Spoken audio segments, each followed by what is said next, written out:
कि क्या आपको खौफ खुदा नहीं है कि एक मुल्क पे इतना बड़ा जुल्म कर रहे हैं?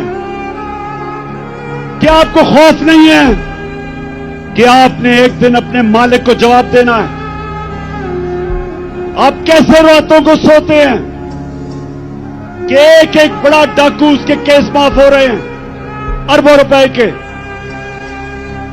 आप कैसे रातों को सोते हैं कि बेरोजगारी और महंगाई में गरीब आदमी चोरी करता है और वो जेल में गल सड़ रहा है?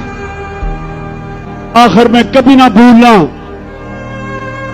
एक आपने आखिर में एक ओथ लेनी है, हल्फ लेना है, लेकिन ये भूलना ना कि आप एक अजीम कौम है, आपका एक अजीम मुकद्दर है।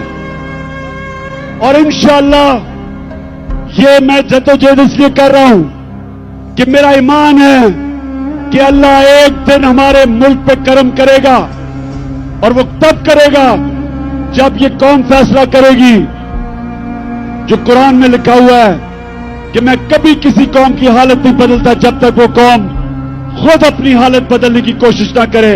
और इंशाअल्लाह